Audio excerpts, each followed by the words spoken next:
confused. I'm lost. I feel like a loser. I'm overwhelmed. I'm livid. I'm angry. My heart is racing. My blood pressure is skyrocketing. I'm about to go just blind with rage. You ever been somewhere you weren't supposed to go and done something you weren't supposed to do? You knew better. I mean, you knew it deep down in your heart. You weren't supposed to go there and you weren't supposed to do that, but you went there and you did it. And then you knew you messed up. Yes, that was me. I went somewhere and did something I wasn't supposed to do, and I'm here to confess. Maybe this has never happened to you. Maybe it has. Maybe this will help you. Maybe you can relate. I don't know. But I'm here to tell you what I did. That's right. That's right. I went on Facebook. I went on Facebook and scrolled through the feed and actually read stuff people posted. I know people. I know better. I was raised right. Mama raised me right. I know better than to go on Facebook and scroll through there and look at stuff. Look, this is how I know. This is why I know. I'm just a simple country boy raised on a simple farm by simple folks. Mama tried to raise me right. But I've gone on to leave the farm. I've become an online business owner, an internet marketer. I spent a lot of time online. I understand the use of things online, like Facebook is a tool. Google is a tool. Things are tools, okay? So I use Facebook as a tool for business. I have no business going on there, but I got to confess it was an experiment, you understand? As a business owner, as a marketer, it was an experiment. I hate giving Facebook my money. In case you wonder why Facebook is free to you, because it's somebody's paying for that. Google is free to you because somebody's paying for that. I'm going to date myself because anybody young enough not to know what I'm talking about except for reruns. It was a show called Seinfeld starring Jerry Seinfeld and like another half a dozen people. And the show was so popular, they paid each and every one of them like $1 million an episode. But if you had rabbit ears on top of the TV, you could cut it on and watch it for free. How could they afford to pay half a dozen actors $1 million a piece for you to watch a show for free? And that's not to count paying for the studio time and paying for the camera crew and all that goes into making a TV show. How could you afford to pay it for free? Well, let me ask you this. Why do people pay $30 gazillion to run a Super Bowl ad? Because a gazillion people are going to look at it, eyeballs. So advertisers, business owners pay so you can get free stuff. And it's free to you because And they figured out how to monetize you for this. Eventually, I predicted Facebook and Google will be on a subscription model. You'll get very limited things for free, and then you'll have to pay. And you'll be paying to have garbage dumped in your head. You'll be paying to go and drink the Kool-Aid. You'll be paying. But right now, it's free. Okay? But it's free to you. Remember, there's no free lunch. So nothing's ever free. Somebody paid for free. Freedom ain't free. People gave their lives and died so we could be free. So freedom ain't free, nothing's free. So I knew better than to go on Facebook. I knew better. And so I got sucked into the Facebook spiral death trap, okay? And you probably have too. And there's a lot of it going on. So here's what I'm here to tell you to do. I know better. And here's what I believe. I believe we can be better than we're being on Facebook. We can do better than we're doing on Facebook. And we'll have to be and do better. Be, do, have. I talk about that a lot. People want to have a different world. They want to have different results, but are they willing to do what it takes? Are they willing to work on themselves? You know how you fix the world? One person at a time, starting with whom? Look in the mirror. I'm looking in my mirror. I'm not talking to you. I'm talking to me. Most of the time when I do this, I'm talking to me. And if it benefits you, great. But I got to start with me. I can't give away anything that I don't already have. So I have to have a solid identity, know what my purpose, know what my place is. Because productivity and passion and poise and power come from knowing your purpose. You're like, I was spitting on the camera. That's why you're glad we're not live. So I couldn't spit all over you. I could just spit all over my own computer. So you got to know what your purpose is. And our purpose isn't to fight and complain on Facebook. Let me explain something to you. So over the next few minutes, I'm not going to take all of your day. You got other stuff to do, like watch other kitten videos on Facebook. And if you saw that post, you know, I used to think Facebook was just number one for people to post cute videos of their kittens or the tacos they're getting ready to have, or their toes up in the sand, or the picture of a Corona with a lime and top and their feet pointed at the ocean. And that's all great. That's lifestyle stuff. I wish it was that. I wish it wasn't all the stuff that I see. And here's what happened. Why my blood pressure went up. There's a thing. Human beings have dozens of biases. We're already biased. We think we know that we know, and we know very little. And we don't know why we think we know it. We don't know because we're biased. We're biased human beings. The first thing you need to do is just acknowledge, hey, I'm biased. Let's work through that. So there is such thing as a confirmation bias, which means I already believe stuff and I'm only going to look for stuff that confirms that. So everything on Facebook is polarizing.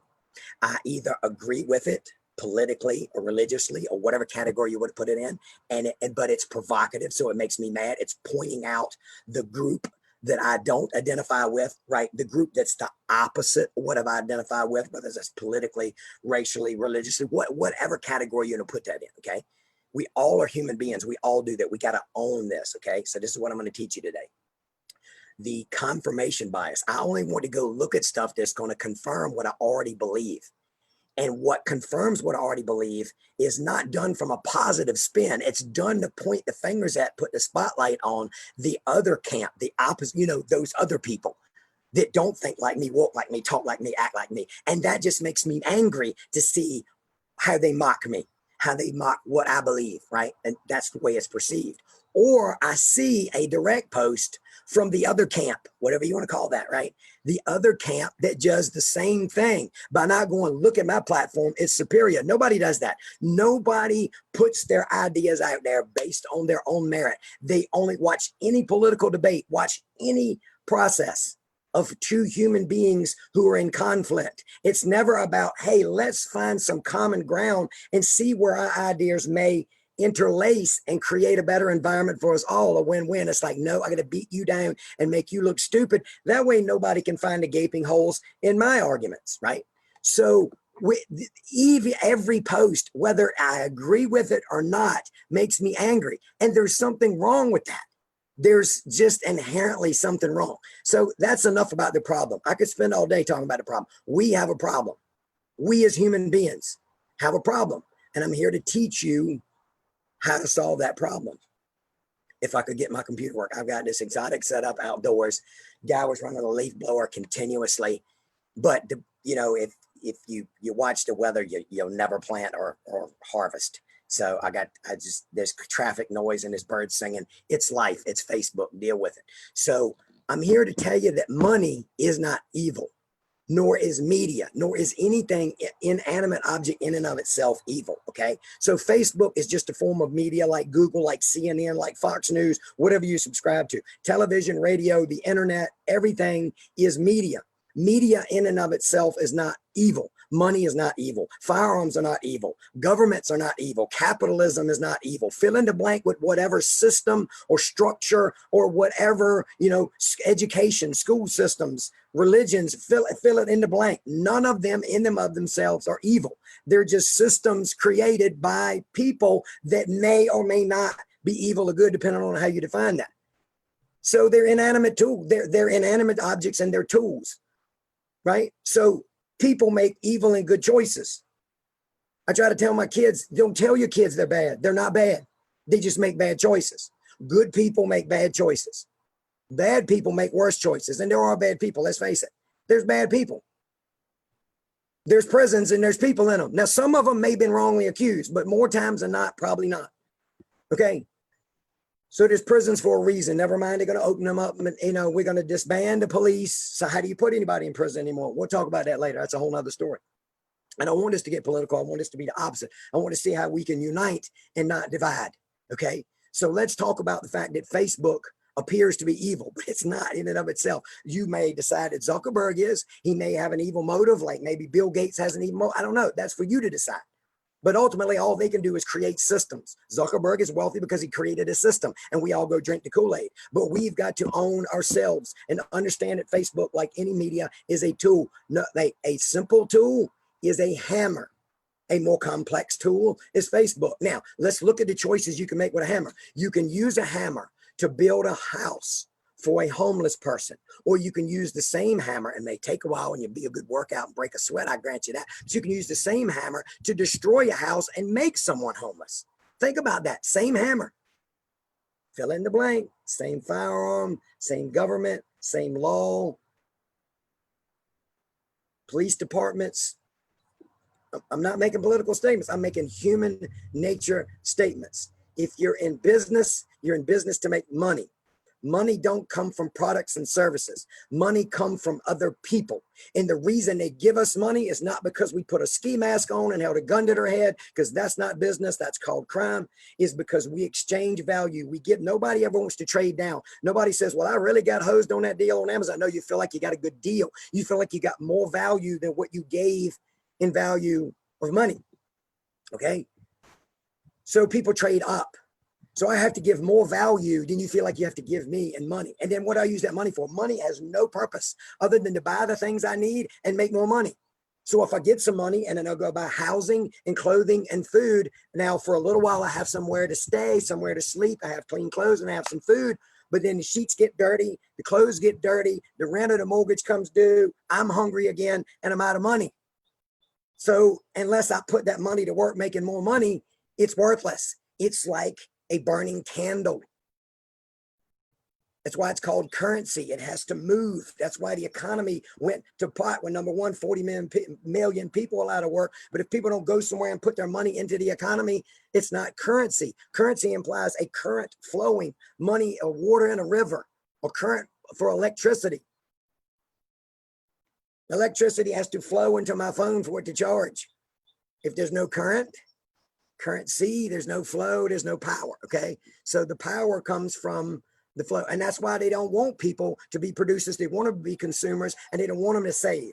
They don't want them to invest. They want you to live hand to mouth, paycheck to paycheck, continuing to trade your time for dollars so you can be enslaved. And then use your little bit of free time that you have to consume more media, which in and of itself, none of it's bad. But when bad people have bad intentions, it's going to turn out bad. Okay, so I want to leave you with this. We talked about the hammer. It's a choice. We are blinded by the bad and can't even see the good because of our confirmation bias. Okay, because we're looking on Facebook. We're not looking on Facebook with an open mind. I'm not looking on Facebook going, really, I wonder how the other half thinks. I wonder how those other people that I've marginalized or made stupid or whatever I have done inside of my head and my heart. I'm not looking for evidence that says that I'm wrong and they're right. Absolutely not. And Facebook is confirmation bias on steroids, or whatever you want to call it. Okay. So there's never been a better time to unite. So what I'm here to tell you is I've exposed the problem in all the ways that Facebook can be used wrong. Okay. One of my favorite books growing up was Berenstain Bears, How Not to Ride a Bicycle. I've just taught you all the ways to not use Facebook. Let's talk about what we can use Facebook for. So I've been sucked into the death trap, but I have seen a better way and I can show it to you. And I have a burning desire to change the world one person at a time, starting with myself. So I'm doing this for me, to teach me there's a better way to use Facebook. And I'm just going to have a few minutes to tell you what it is, what it does, and what it means to you. Again, I'm going to tell you what it is, what it does, and what it means to you. And what that is a challenge. I want to say that again, a challenge. Now, we all have challenges in our lives. But they can be, again, challenges are not evil. They're not good. It's a tool. Challenges can mean you find out you have a disease, or you got laid off, or you're going to lose your home because you can't pay the mortgage. That's a challenge. You have health challenges. You have relationship challenges. You get served divorce papers. You find a lump. They come back and the tests come back. It's not benign. It's malignant. And heck, he's back to leaf blowing. That's life. That's just life. We're going to deal with it. We're going to work through it. So what a challenge is a way for a community to get together, like-minded community, to challenge themselves proactively rather than, look, life is challenging. What if you proactively chose what challenged you? What if you could be proactive in choosing what challenges you? So a challenge is simply a voluntary means to get together with like-minded people, because none of us are smarter than all of us when we're not in herd mentality. All of us are stupid when we're on Facebook fighting, right? That's just stupidity, right? And Men in Black, he said, why don't you just tell people there's aliens on Earth? People are smart. He said, no, people are not smart. A person is smart. People are stupid when they get together and they have herd mentality. But when a like-minded group comes together in community, the word unity is in community. Did you know the word university means unity out of diversity? E pluribus unum. May I mention that? I'm going to get to that in a minute. I get off script. I got a little bit of script because I like to talk, but then I don't look at the script and I just flow. And sometimes I think that's just where I'm supposed to be. I'm supposed to let the Spirit lead where it goes, and here we are. So e pluribus unum, it's on our money. It's our motto. Out of many, one. How do you get one out of many? Does that mean we're all supposed to walk the same, talk the same, look the same, smell the same? No, there is still diversity. Come at me with all walks of life. What are your race, creed, nationality, beliefs are? We can all come together, and we got to quit focusing on what we disagree on, because we can do that till the day we die and never exhaust all the ways. We got to look for a little bit of common ground. And what you'll find is if you're a Christian talking to an atheist, or a Christian talking to a different religion, or you're a Democrat talking to a Republican, or white talking to black, or Asian talking Latino, fill in the blank with whatever you want. I'm not here making any judgments. I'm giving examples. So work with me here. Don't mishear what I'm saying. Check your confirmation bias at the door right now. I beg you and ask you, because that's what this is about. Well, whoever you're talking to, you can find a lot of things you disagree on. I challenge you to find one thing you can agree on. And I haven't met a human being on earth that maybe subscribes to a different religious belief or different political beliefs. You fill in the blank. They seem like the polar opposite of me. You know where I always find overlap? We believe in the flourishing of humanity. We believe in anybody that doesn't is evil. That's my definition. If you want to see humanity fail, you are evil. If you want to see humanity fail, you heard it here. I said it. That's my opinion. I'm not going to apologize for it. If you want to see humanity fail, you are evil. But if you want to see humanity flourish, the great debate is the best way how. That's the debate.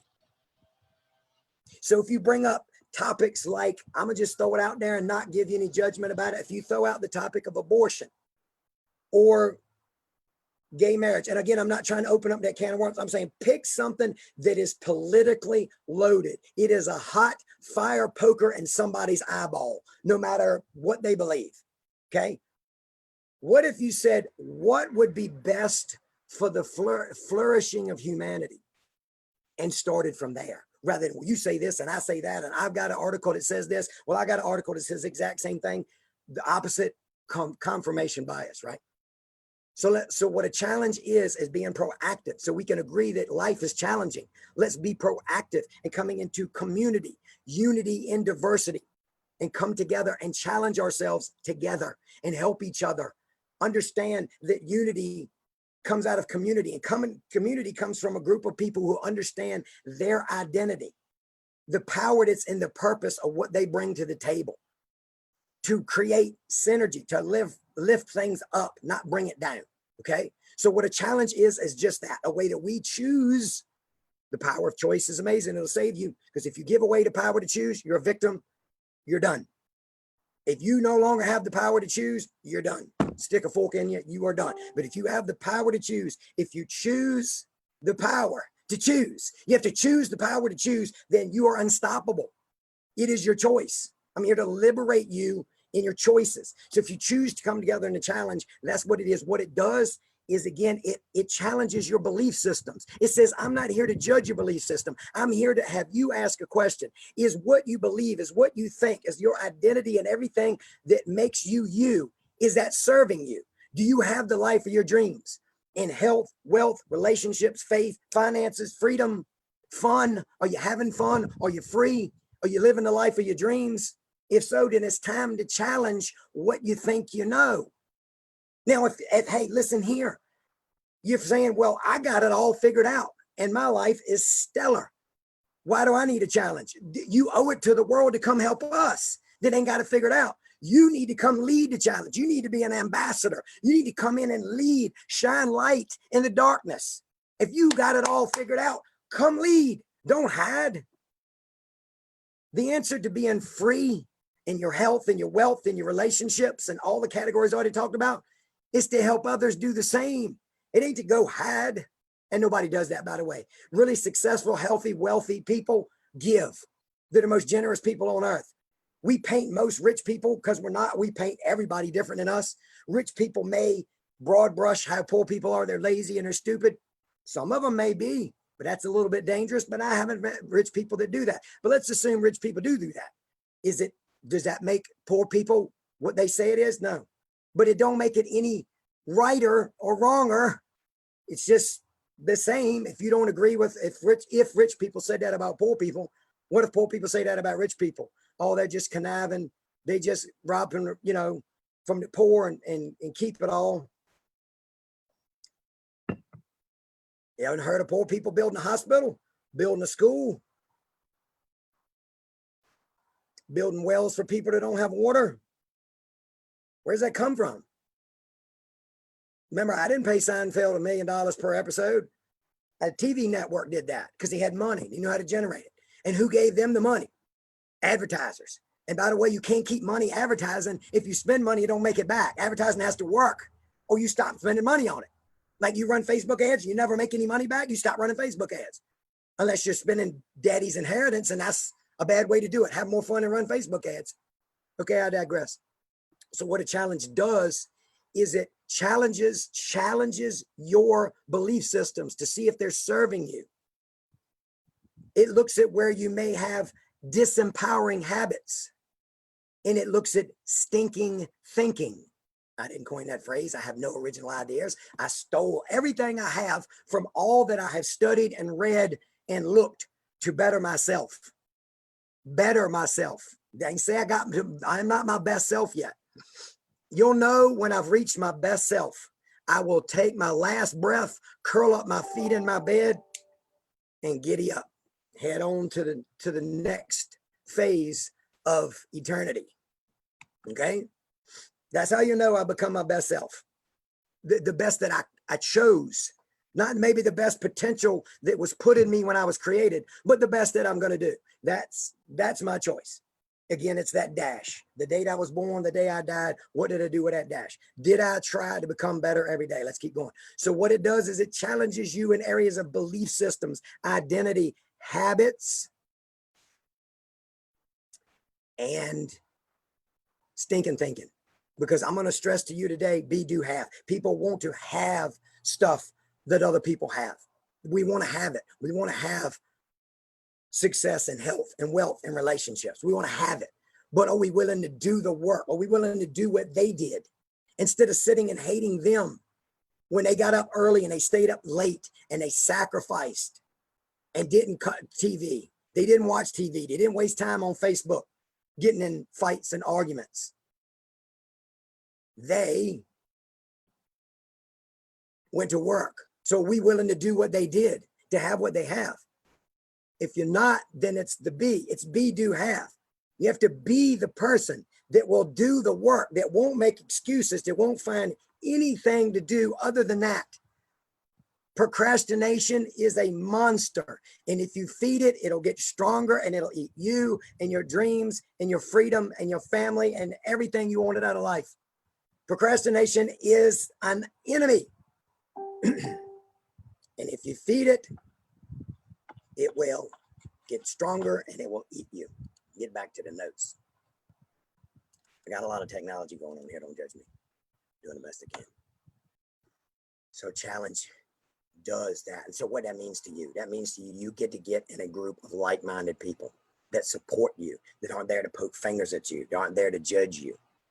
And you know that sometimes it takes strangers in a Facebook challenge to do that, because our friends and family, if they don't choose to get in the challenge, they don't help us. They mean well. Most of what's wrong with me came from people who taught me stuff that wasn't true, that meant well. They weren't out to get me, but they had their own jacked up belief systems that they had never challenged. They had their own habits that did not serve them or get them what they wanted, and they had stinking thinking. But if a bunch of stinking thinkers get together, they start a group to support each other. They don't support a group to help each other get out of it. We create communities for our confirmation bias. Take a sip, let you marinate on that. Most of what we surround ourselves with are people that will help not challenge us, but help us confirm where we're at. Because They say it's lonely at the top. You know why? Because so few people are willing to do it. The top of what? That's the other question. What does that even mean? The top of what? So I'm going to give you an example of why. So this is what I see. I see generous, wealthy business owners trying to post things in Facebook that will help. And the same garbage that I chose to comment on the post before it and after it, I can't shift my mindset. When I just saw a post that made me angry, and then here's a guy trying to help me, all I see is the same venom getting posted in there. Let me tell you why. Because we don't know how to flip the switch. You ever had a bad day? It must have just been me. You ever had a bad day? Like you have a bad day at work. Then you have a bad day, like a little road rage. And then you stop at the store and you have a bad day there because they're out of bread and people took your parking spot. I don't know. You just had a bad day. And what do? You walk into a house filled with people that love you and want to connect with you. And you scream and holler at them.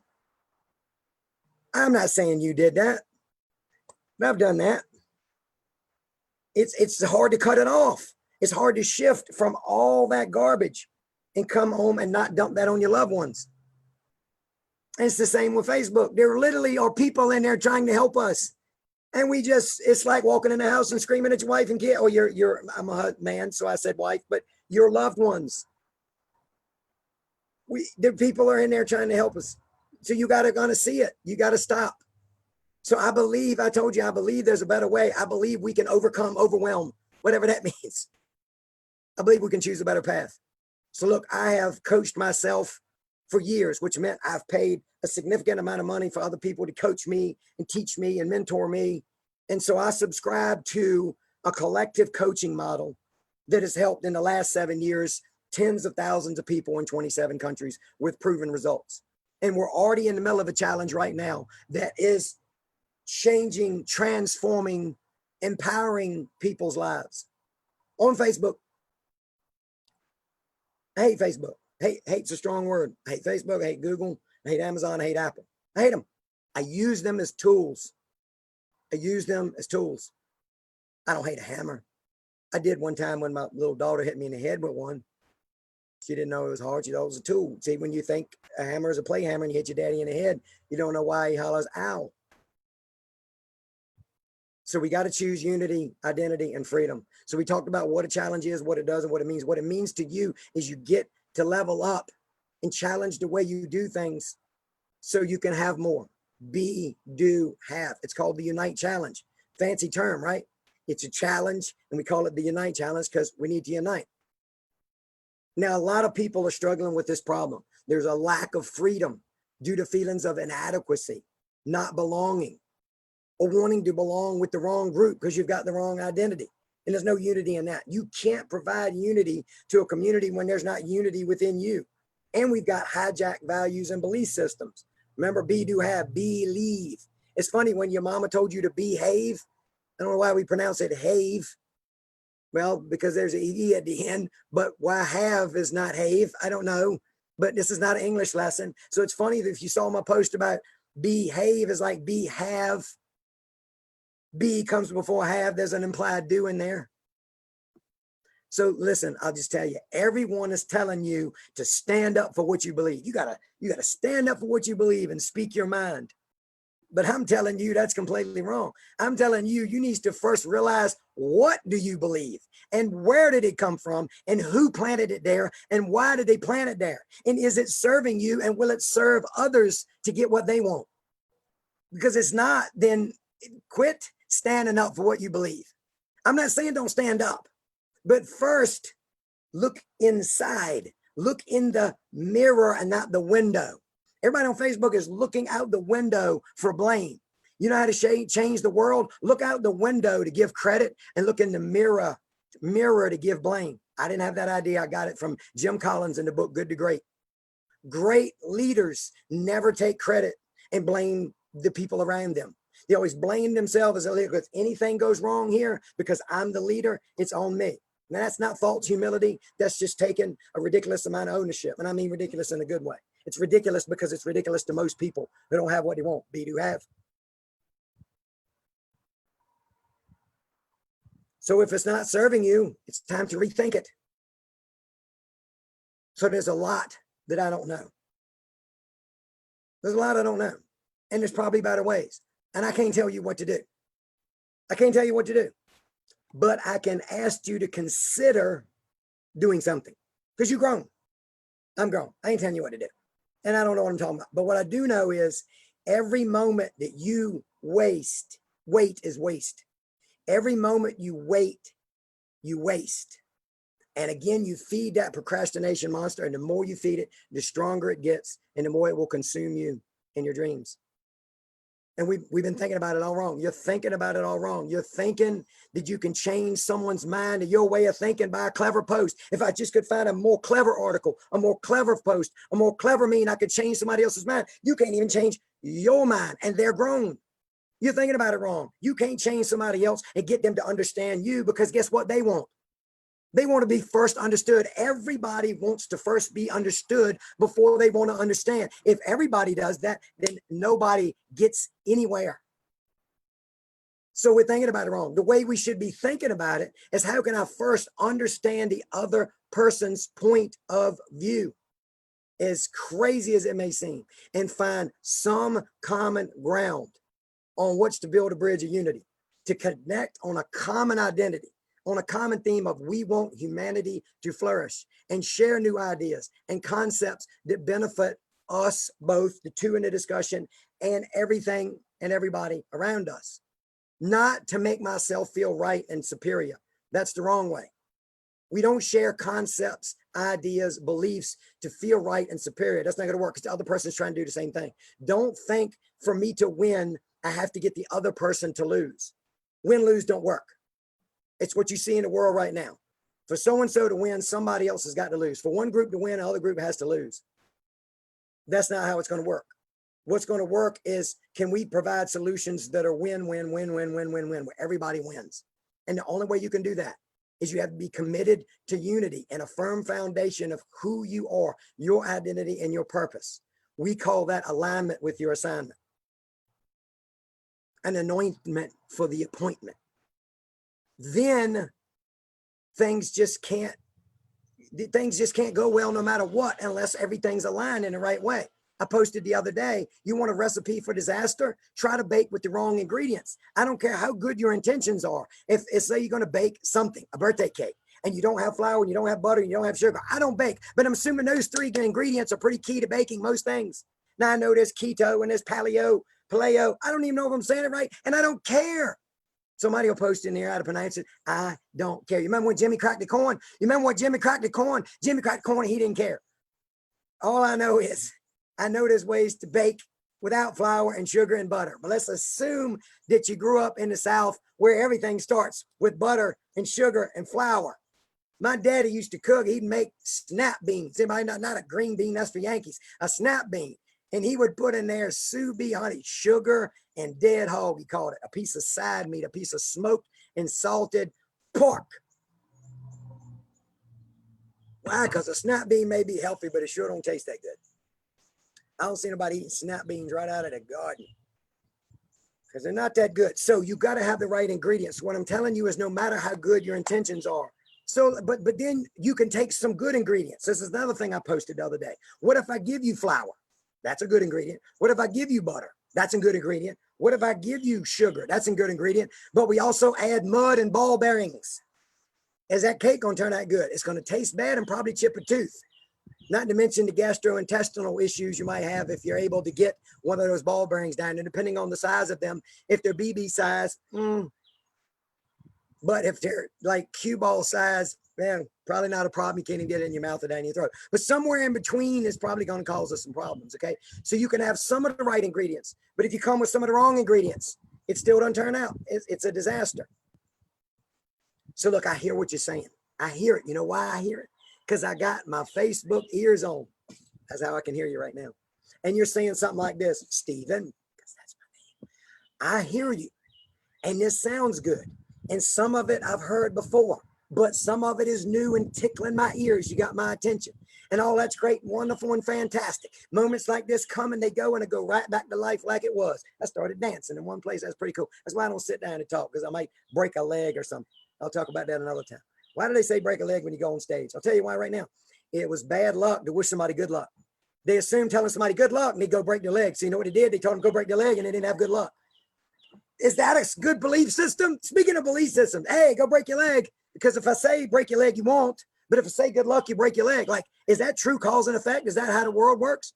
So if we live in a universe where there is no divine power, that's what the universe decided. And if there is a universe that was designed by a knowing, loving God, that's what he chose is, hey, if you wish somebody good luck, they break their leg. But if you wish them to break their leg, they have good luck. I mean, we say it to this day. We don't even know why we say it. That's why we say it. Anyway, I think I made a point with that. Let's get back to this. I hear you. It's tickling my ears, but how's this going to work for me? Does this really work? Will it work for me?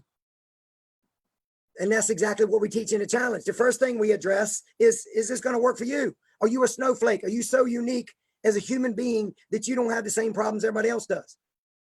So inside of challenges, the first thing we do is ask the question of, is this for you? Will this help you? Well, if you've ever struggled with anything in life, probably going to help you. Father, mother, sister, brother, business person, unemployed, got a job, handicapped, can't work. I don't know. Assign yourself that identity. And what your identity is a human being. Remember, be, do, have, being. Isn't it funny to call us human beings? What is it like to be a human? Well, it involves being. Being what? Being all I can be. Being what I choose to be. We talked about the power of choice. Choose what you want to be. Because who you be will determine what you do, and what you do will determine what you have. Look at your results. Look at your fruit. By the fruit you shall know them. I can't convince you it's an apple tree if it's got oranges growing on it. If it's got oranges growing on it, ding, ding, ding. So right now, we're in the middle of the Unite Challenge. Are you behind? Have you missed some stuff? Not really. You have missed some stuff, but you can catch up. It's still in there. Don't miss it. We're in the middle of it right now. Matter of fact, today's the last day you can join. I was going to tell you about it days ago, but I'm trying to address procrastination. If I'd have told you about it days ago, you'd have put it off. So today you can't put it off. We can. You just miss it. And that's life. Life will go on. So we're in the middle of the Unite Challenge. And that's why I'm excited to be an ambassador for the Unite Challenge. Because you know how to listen to me ramble on for hours. Look, we talked about e pluribus unum, our motto, Latin. Took 3 years of Latin. Did not serve me. I still had to Google it. Out of the many one. When we talked about unity out of diversity, it's a melting pot. Remember Ellis Island and the Statue of Liberty and everybody coming from everywhere wanting to be here, the land of opportunity. And you're probably convinced from media, Facebook, television, whatever, you're convinced that we're as divided as we ever been as a nation. Remember, United States of America. United we stand, divided we fall. Do you believe? Here's a belief system. Do you believe we're more divided than we've ever been? Let me just give you some historical facts that may challenge. Again, I tell people I'm not here to change the way you think or change your mind, I should say. I'm not here to change your mind. That's the hardest work on planet Earth. I'm here to challenge your thinking. Let you change your mind. I don't change minds. Stop trying to change minds. You're going to die of blunt head trauma. It's going to beat your head and beat your head, beat your head, beat your head against a brick wall. You're not going to change the brick walls, man. Challenge thinking in a polite and collaborative way, but don't change minds. It's the failure. It's the recipe for disaster. So if you think we're more divided than ever, when was this great nation birthed? 1776. Do you know when opposing political parties were birthed? I looked it up. I Googled it. It's got to be true. I saw it on the internet, so it's got to be true. 1790. The country was 14 years old, and that's when they were officially formed. That meant they formed, you know how long it takes to form political party or form anything of any size or significance? It takes 20 years to make an overnight success. This had been brewing from people who got sick of the king and a monarchy in England and came to establish the greatest experiment in government and self-governing and freedom and prosperity that had ever existed on planet Earth. And they were already divided in how to do it. They had a unity in what to do, and they were divided in how to do it. And it presented itself in 1790. And here's what's funny. We call ourselves Democrats and Republicans today, or libertarians, or whatever we call ourselves. Back then, they didn't even play around. There was a Federalist Party, and the next party was called the Anti-Federalist Party. We didn't fake no funk on the nasty dunk, as Shaq would say.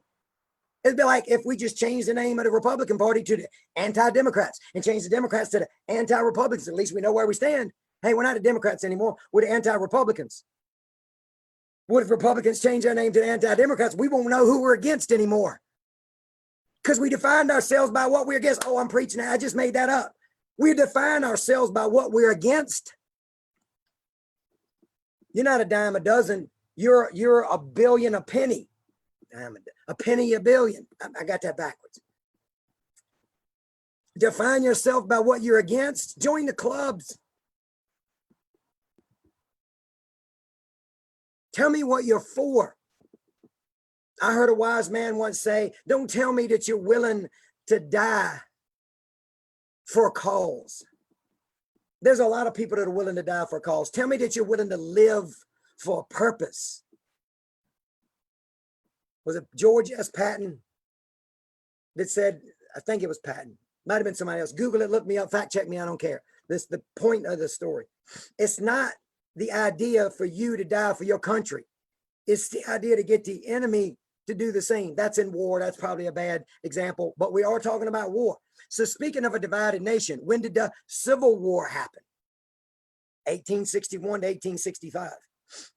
So you think the country's more divided than it's ever been? Look across the country. We haven't called it a civil war yet. Did you know they didn't call World War I when it was happening? Because they thought it was the war to end all wars. This is the worst thing ever. There can't be another one. Once we had World War II, they went back and said, hey, let's name that first one World War I. They didn't name the Civil War I, did they?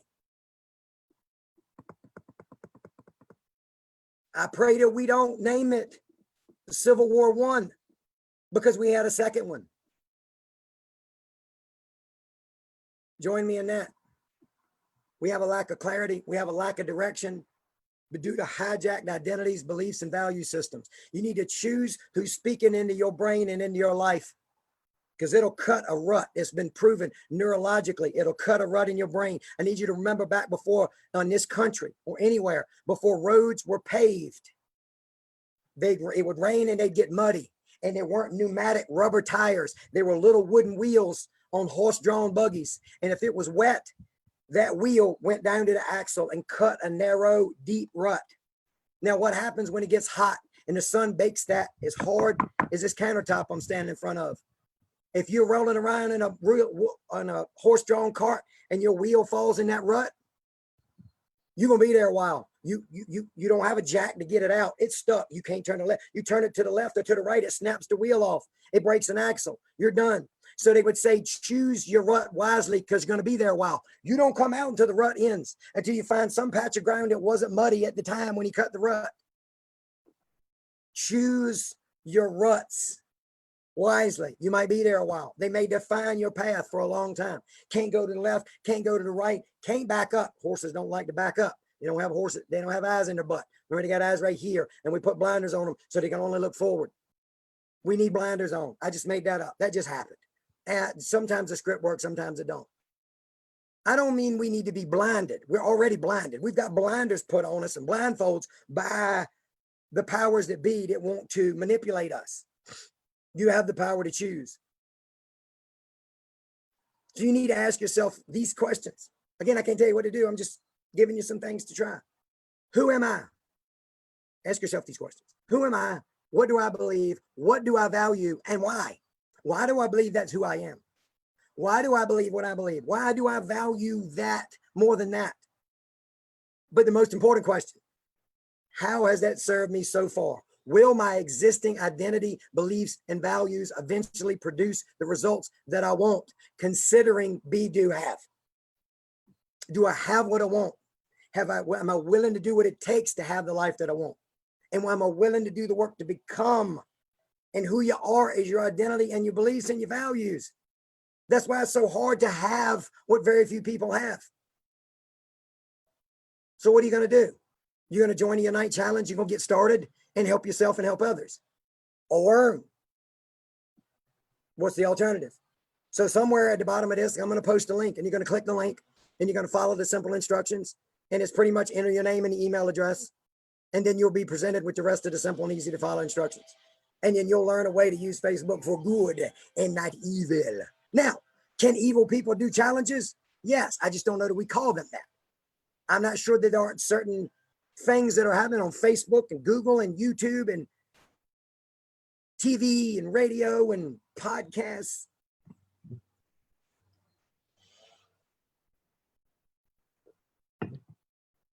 So what would make you want to join our challenge? What makes you think? Well, you got to come and decide for yourself.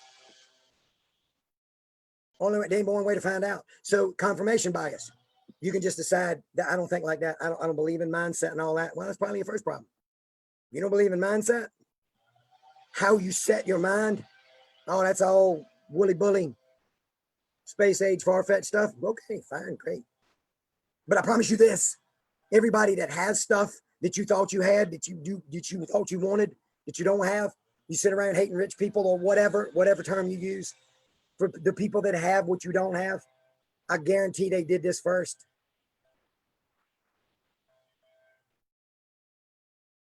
Income follows personal growth. I learned this from one of my earliest mentors. Income follows personal growth. Her mentor told her that. She happens to be a brilliant, wealthy, absolutely wonderful female. One of my earliest mentors. Still is my mentor to this day, but one of my earliest ones I've been with forever. That's the test of time. You won't find out if somebody's telling the truth or not. Follow them for 20 years. And if everything lines up and works, keep going. But her mentor told her income follows personal growth. We're not just talking about income. Income is just a measure of how much value you brought to the marketplace. But it works in your health. If you bring value to your body, it'll bring value back to you with good health. Coke and hamburgers is not necessarily value. Smoking is not value. You want to know why your body is not rewarding, giving you the value of good health? Because you didn't value it. You didn't bring value to it first. You know why your relationships are broken? Because you sought to be served rather than to bring value to that relation. You look to extract. You know why your bank account's empty? Because you look to withdraw more than you look to deposit. And when you ran out of money, you went and got credit cards. Now you're mad at the credit card company because they want you to make the minimum payments. They provided a service. You owe them the money. You owe them the mortgage. You signed a thing and said, I don't have enough money to buy this house right now. So I want you to buy it for me. And I'm going to live in it. I'm going to take care of it. I'm going to make payments. All of a sudden you decide you don't want to make payments anymore. That's not a decision I'm encouraging you to make. You remember I told you get to choose? You get to choose, but that's a stupid choice. You signed up for that deal. Figure it out. But the bank doesn't owe you anything. Are banks evil? Some would say yes, but again, it's a system. There's evil people, and they don't want to see humanity flourish. Now, remember, that's my definition of evil. Let's get back somewhat to the script. So it's significant to know why we called it the Unite Challenge. Sometimes I like looking up words. The definitions, I don't know where they came from. Again, everything is fact-checked and everything is fake news. Everything's fake news. Like, how do I know there was a civil war in 1861, 1865? A bunch of people that were there wrote it down. Do I believe that the books weren't edited? They weren't changed? Do I really believe that the country was started in 1776? I don't know. I wasn't there. At some point, I got to have some faith in ancestors and stuff they wrote. I don't have any faith in anybody today as far as fake news. Everything's fake, right? So just challenge everything. Like 1776, maybe. I don't know. So what does the word mean? I don't know, but we get to decide what the word means. Again, back to choice. So what I think happened on the dictionary online, unite means to put together, to adhere, to link by a bond, to possess qualities in combination, not to focus on how we're different, but how we're the same. Humanity to flourish, humanity to flourish, humanity to flourish. Let's let just flourish. What does that even, what does humanity mean? Does it mean kittens? Does it mean monkeys? Does it mean chickens? What does it mean? Human beings. What's a human being? Everybody. The blind, crippled, the crazy, no matter how well they tan. I burn in the sun. That wasn't my choice. When people say people are apologizing to other people for being born, you know what I apologize for? I apologize every day for not being born Dwayne Johnson.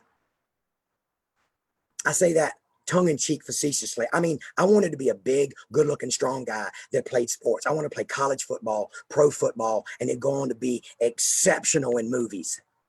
Why do I have that dream when God made me 5 foot nothing? I can't jump over a wet paper bag. I mean, that didn't stop me from trying to play sports when I was younger. Try. I want to be tall, good looking like Dwayne Johnson. I'm not. I am who I am. So I got to go with that. That's the only thing I apologize for. And I do that jokingly. I apologize for not being Dwayne Johnson. Just so you know, I got a bromance for Dwayne Johnson. There's nothing wrong with that. I'm man enough to admit that. Okay. So to possess qualities in combination, to become one or as if one, to act in concert. Remember, e pluribus unum, United States of America, independent, sovereign individuals and families and communities and cities and states forming one unique nation among several nations that define humanity on planet Earth. To act in concert, no, not to go to a concert and listen to music, but act in concert.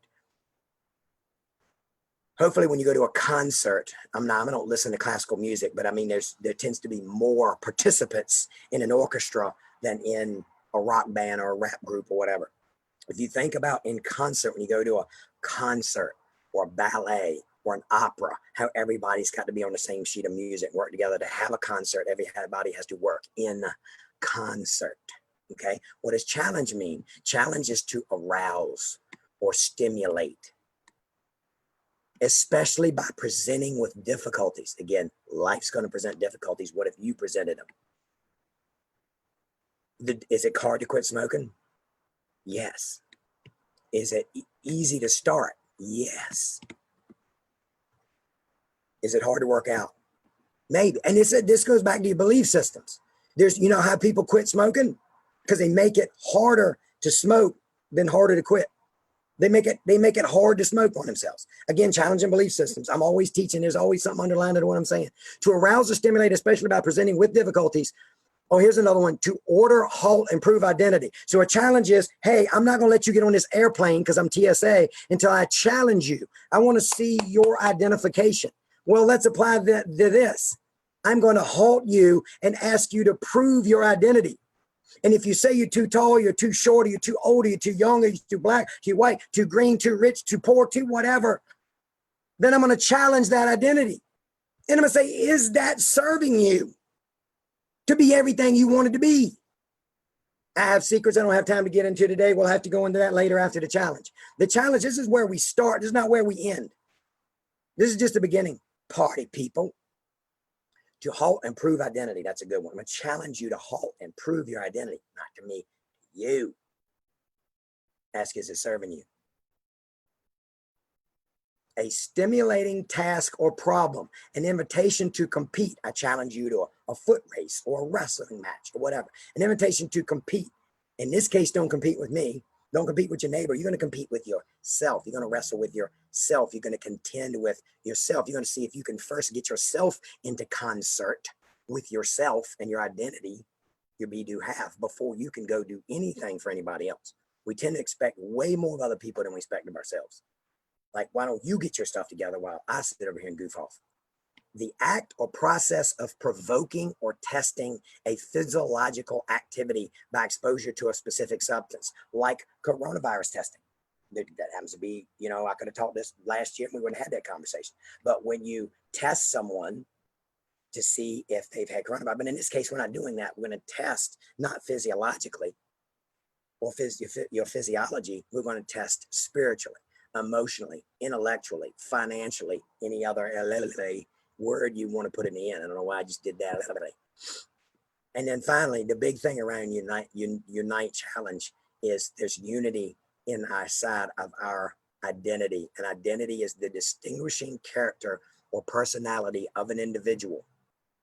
The condition of being the same with something described, sameness and all that constitutes the objective reality of a thing. Isn't it interesting that we think of identity as being an individual, and yet one of the definitions of identity is oneness? There can be no oneness without a clear identity. Wow, I got something out of that, and I was the one who looked it up and taught it. So look, the challenge started Sunday. I already told you missed some stuff. Are you behind? That's if you believe there's such a thing as getting behind. If you believe it's a race, then you're behind. But if it's not a race, if you can work this at your own timing and pacing, then there's plenty of time to catch up. There's people in there sharing their whys and their commitments to this challenge and getting tremendous value. I mean, lives are getting changed in there. I procrastinated doing this video before a reason. I wanted to see what I was promoting, to be honest with you. And haven't seen 2 days of it. Day one was off the chart amazing. And it's free. It's unbelievable we're getting this stuff for free. But then day two was exponentially greater than day one. And I don't know, my head might explode if day three is any better. I don't know. So people are already in there getting tremendous value. So you can get in there, you can catch up. Everything's recorded, get her done, okay? So listen, I'm gonna be a little bit funny with you.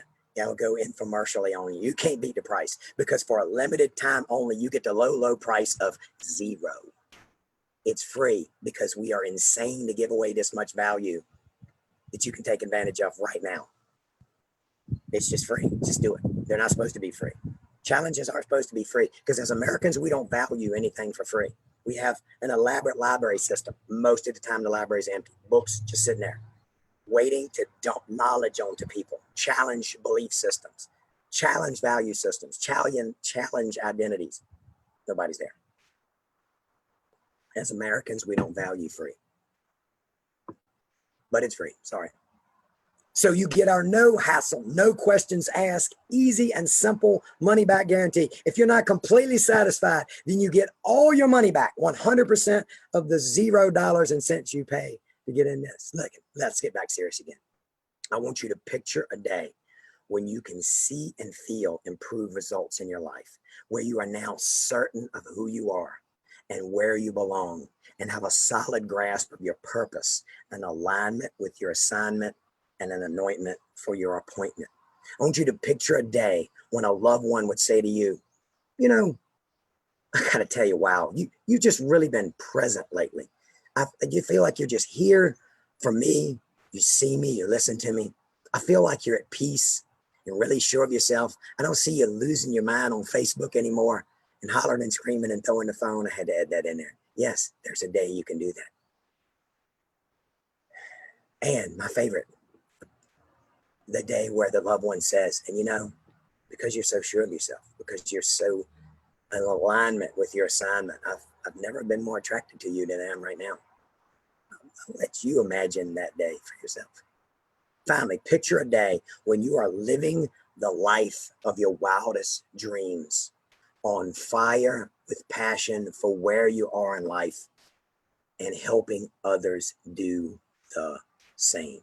And I got to tell you, whether you're brand new to personal development and challenges, or you've been at personal development dance a while and know the songs and know the dances and you love challenges, or you are a veteran in this growth game and you're a challenge junkie, then I'll tell you, this challenge will take you to the next level. No matter what level you're currently at, this challenge will take you to the next level. In fact, if you're at the highest level, you need to serve by showing up and pouring what you know and what you've learned, your be and your do, so they can have into this challenge. Now, will this challenge work for me, Stephen? Are there any guarantees? Yep. Guaranteed that if you show up and go all in, you won't be disappointed. Because that's just a rule in life. You show up, you go all in, you won't be disappointed. Because what is disappointment? Too high of expectations. I love standing on the shoulders of giants. I've never met Warren Buffett, but I've read what he said. One of the wealthiest men that ever lived, greatest investor that's ever lived, said, you know, here's the secret to happiness. You want Warren Buffett's secret to happiness? Realistic expectations. I've hardly ever been disappointed with a movie. People say, oh, when saw it, I was disappointed. I said, your expectations were too high. I expect garbage out of Hollywood. So once it's entertaining and thought-provoking, I'm tickled to death. That may be a bit cynical for you, but I'm serious. I'm typically happier with movies than most people. Why? Because they're what did you want it to do? Cook you dinner and shine your shoes? What did you expect the movie to be and do and have? It's a whole nother story. So are there guarantees? Yes, I guarantee if you show up and go all in, you won't be disappointed because your disappointment comes from unrealistic expectations. And I'm challenging you to, I'm not asking you to expect less. That's probably what's wrong with our lives. We've expected too little. We need to expect more, but find the happiness. You know where happiness comes in best is understanding how far I've got to go, but not being overwhelmed by that, not looking at how daunting, to be inspired by how far I got to go, to be challenged, to be motivated by how far I have to go, and yet look behind me and see how far I've come. If I just look at the one, that can get overwhelming. And if I just look at my past, I can look for all the mistakes. But if I look at what I did in the past, how far I've come from where I started as an ordinary farm boy, to hear hopefully 3 people have shown up to this and getting some value out of it. Maybe, I don't know. I hope so. 3 people would tickle me to death and get something out of this. To look at how far I've come and to look at how far I've gone. To not rest where I am, to not just rest on the laurels, but to not just be overwhelmed where I got to go, to find that balance. To be happy where you are, to be happy with the process. And if you don't like the process, find another process. That's what I'm trying to tell you. So you got to click the link below, enter your name and email, and follow the simple instructions to get started. And the next page will have instructions on how to join the challenge. It's on Facebook, so it's not that hard. If you're watching this, you know how to use Facebook. If you're not on Facebook, then you're not watching this, so what are we talking about? I don't know. And instructions will be delivered to your inbox in your email. So let me say this. 80% of winning is just showing up. A lot more if you show up and get started and give it your all and go all in. So the added bonus of getting started today is, number one, it's getting ready to turn into a pumpkin and you can't join anymore, is you can go ahead and start making a difference in your life and in the lives of others now. Now, one of my favorite sayings. It's a bunch of other people's favorite sayings because it's really good. The best time to save for retirement or plant a tree or anything that takes a long time was 30 years ago. The best time to take care of your health was 30 years ago. The best time to take care of certain relationships was a long time ago. But if you miss that, the next best time is right now. Don't wait another 30 years. And let me explain to you. Could you get the benefits of this challenge without joining? Could you just figure it out on your own? You could. It's certainly possible, but the odds are completely stacked against you. None of us are smarter than all of us when we work together in teams in that community. And I don't want you to miss out. You don't want you to miss out. Many people try on their own. And then a few months later, I run into them. And this the number one emotion that I hear from them.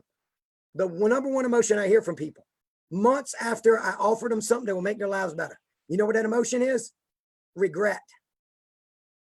And I say, what do you mean regret? And they say, well, why didn't I start back when I had the chance? My reply is, don't make the same mistake. Start now. We don't act today because we're living in regrets of what we didn't do yesterday. Yesterday's gone. That's water over the dam. Are these guarantees? Yeah, we guarantee, like I said, if you show up, do the work, help others, we guarantee you will get tremendous value. It's a law like gravity. It's actually the law of sowing and reaping. If you sow it, you will reap it. Fancy terms for planting and harvesting. If you grew up around agriculture, if you plant corn, you get corn, not tomatoes. If you set out an apple tree, you're not going to get oranges. I don't know why people expect to be this and do this and have something else and have what that guy has and judge that guy. You realize we judge that guy or that gal or those individuals that have stuff that we don't have. And we tell ourselves stories like Aesop's fable, the sour grapes. Oh, he must have got that stealing. Well, see, I want to be true to myself and I want to be honest. I don't want to steal from people. Therefore, I can't have whatever. If you see somebody who's in really good shape, they must spend all the time in the gym and only eat bean sprouts. What if they eat like a champ and enjoy what they do? What if? It's a different belief system. Like, I bet they are miserable. I had people when I was in the greatest shape of my life go, oh, I bet you're miserable. Why would you speak that over my life? I love what I eat. I look forward to what I eat. I look forward to my workouts. I love my life. And I love the fact that you see something in me that looks like something you want, but instead of asking me what I did, they said, well, your life must be miserable. They didn't even want to hear it. And when I did tell them, they would say, well, that sounds expensive. I said, so's a funeral. So's bypass surgery. So's chemo and radiation. What are we talking about here? Yeah, one day I'll come out of my shell and I get passionate and tell you what I really think. What are we talking about here? Stinking thinking. You see somebody that's got something you want, instead of humbling yourself and asking them, what did you do? And what did you become that would make you do that? I don't want to eat good. Well, then do something different. Eat bad. Figure out a better way to eat bad. If figure out a way that it's just your brain has decided you don't want to eat good. Well, you don't know what that means. You've determined it to be healthy. You've got to eat good, and that's bad. Holy smackadocious, he's preaching now. Let's go. Look, I know human nature. It's my job. I'm in business. Remember, I told you money don't come from products. Money don't come from services. Money comes from money. If you want to make more money, have more money, figure out how to serve more people in greater ways, provide more value to more people, starting with 3 people on Facebook Live today. So I know human nature. I study it so I can be and do and have. And that means you will want to procrastinate. And there's some other words that rhyme with procrastinate because I like it. Wait, anticipate, evaluate. But you need to emancipate and initiate. I know that's a stretch. Emancipate means free. Free yourself from all that garbage and initiate, start. The cure for the paralysis of analysis is taking action now. I would tell you to go click the link now, but I wasn't smart enough to put a link in there ahead of time. So I'm going to add it after this video. So it's in a way, it's a test. Can you hang around until I give you the link? Look, I also know that this challenge works if you work it. Like most things I like one of my favorite speakers, Bishop T.D. Jakes says, it works if you work it. Work that thing. Work that thing. When you hear somebody say, well, I tried that, that didn't work. That ain't what didn't work. They didn't work. Because it's funny, that thing that you says don't work for somebody. Whether it's a business, whether it's a marketing strategy, whether it's a mindset, whether it's a workout, whether it's a diet, whether it's a relationship technique. And why do I talk about that? I'm not going to get so preachy today, but why do I talk about health, wealth, and relationships? Because it's the 3 things that do us all in as human beings. Because whether you believe in ancient writings or not, we can look around us and see that there is an enemy. Now, whether you think it's some mysterious enemy, but if you look, if we're meant to be healthy and wealthy and have solid relationships, then why are we sick and broke and busted with our relationships? Because it says the enemy has come to steal, kill, and destroy.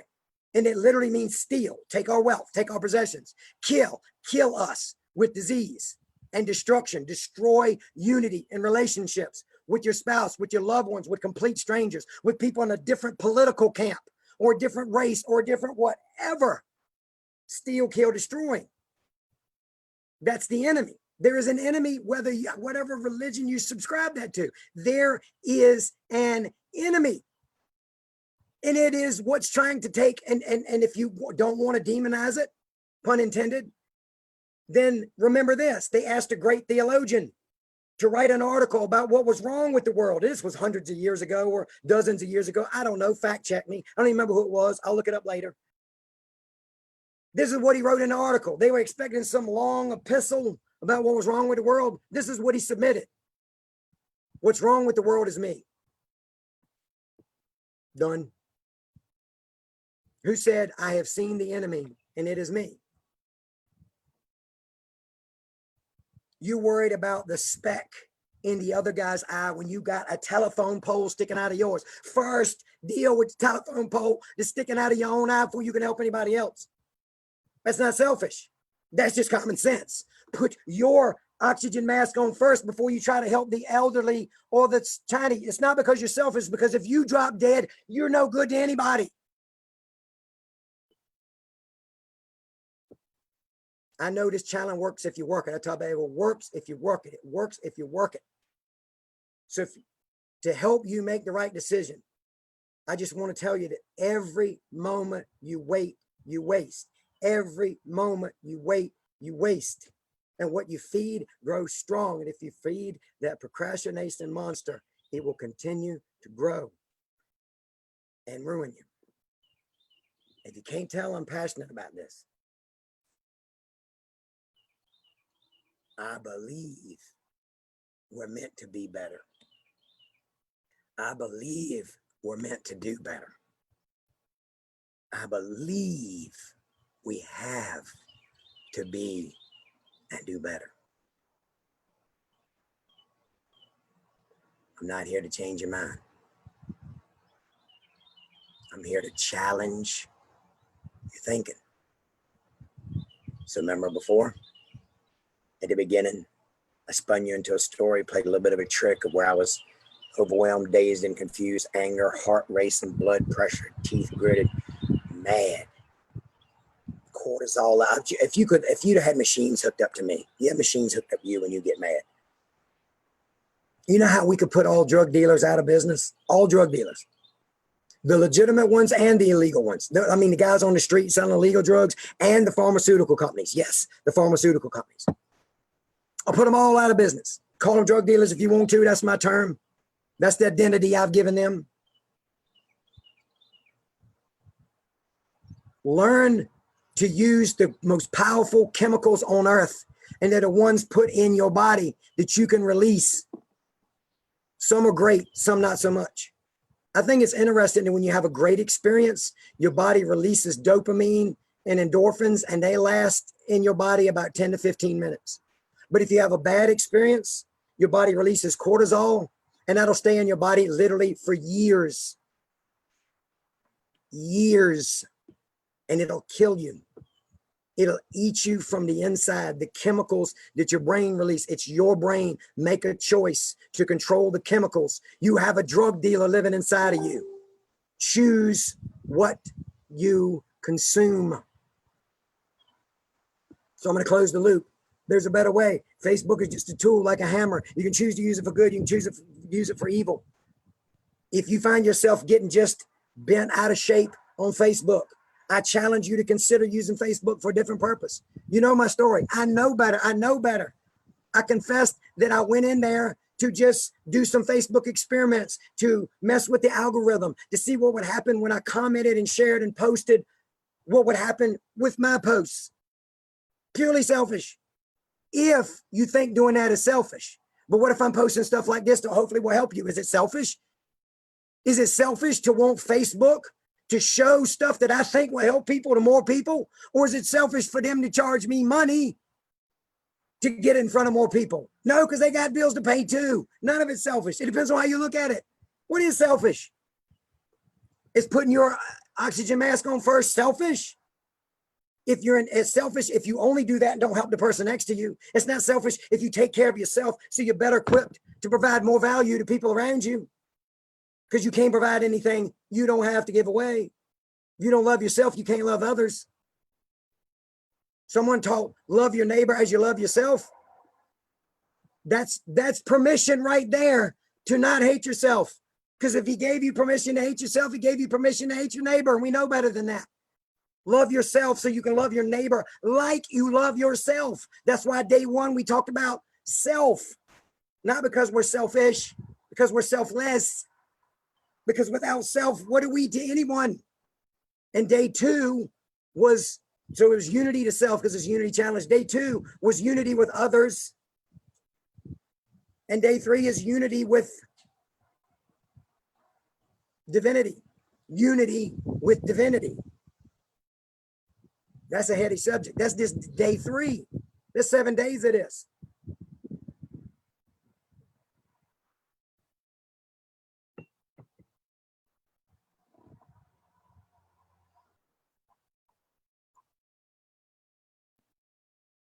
So in closing, and yes, I'm closing. In closing, you're grown. I can't tell you what to do.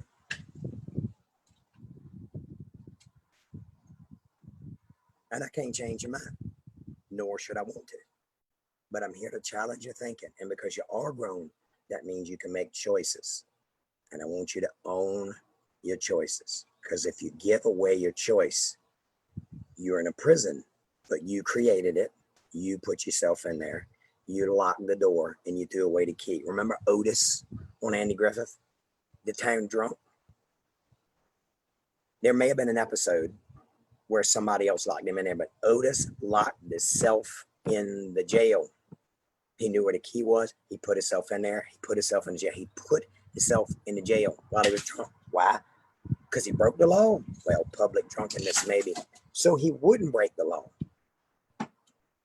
Otis chose to put himself in jail. but he chose to let himself out and go drink again. That was Otis' beliefs. That was Otis's patterns. That was Otis's thinking. Now, I'm not saying you're Otis. I'm just saying you can learn from Otis. If you can learn from me, you can learn from Otis. And again, I'm not here to teach you. I'm here to teach me. And I hope and pray you get something out of it. And yes, as I've done this talk, the sun has moved and the lighting is horrible. And I've got a thing there that the wind is blowing away and now it's raining, but I'm under this cover. It's gorgeous out here, and here we are. So I'm going to wrap this up. Again, I'm not here to change you. That's your job. But you got to want it.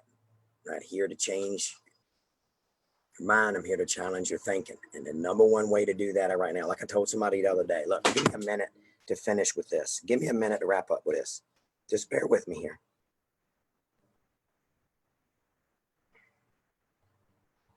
Just stick with me now.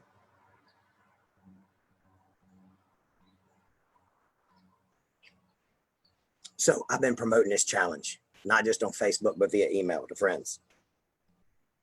And a friend of mine that I recently invited to the Unite Challenge via email asked me this question in a reply to the email. He said, thanks for the invite. Before I sign up, please help me to understand what this is all about. This was my reply. I hope it helped him and I hope it helps you. Great question.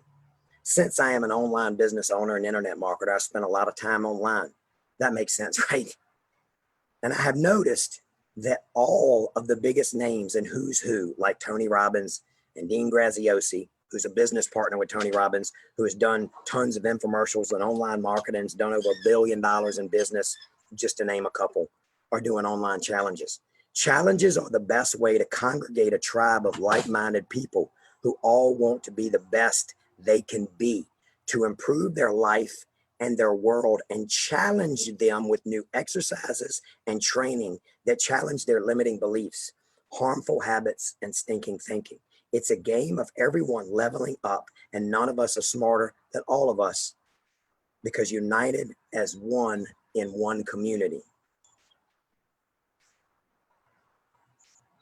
As one of my business mentors, Jason Fladlien, who grew up an abused and poverty-stricken child who turned into a rapping monk. That is no joke. I have articles to prove it. Who also turned into an online business and internet marketing superstar, having done 9 figures in sales, one of the most sought-after consultants in the world, and is arguably the greatest webinar salesman and affiliate marketer ever, and a master at mindset and empowerment, has decided, no, not just decided, but felt overwhelmingly compelled to create and lead the Unite Challenge. Are we more divided now than ever? Possibly, maybe, I don't know. There's so much that I don't know. And there may be a better way. But I do know that there has never been a better time to unite us, and the Unite Challenge is the best way I have found to do that right now. And that's why I have chosen, again, more like felt deeply compelled to take up the mantle of ambassador for the Unite Challenge. I can't imagine a better time and place to challenge folks to level up and unite and be the best that they can be for themselves, their families, and all of humanity. If you find a better way, I'm saying this to him and I'm saying this to you, if you find a better way, then let me know so I can help you champion that. But until then, please help me, yourself, and the world out by getting the word out to folks you care about. Sometimes I write good stuff. Changing the entire world seems daunting and overwhelming, but changing the lives of individuals seems not only doable, but unavoidable. And that's actually the only way to change the world, is one life at a time. And history has proven that it only takes a small few committed souls to level up and create a spark that can ignite families, communities, cities, nations, and all of humanity. I can feel it in my bones that now is the time. And we can look back on this moment as the defining moment when we shifted and the world shifted, and we see a wildfire of human potential explode. Thanks, Stephen West, your Unite Challenge ambassador. Thank you and goodbye. Now, how do I get it to stop?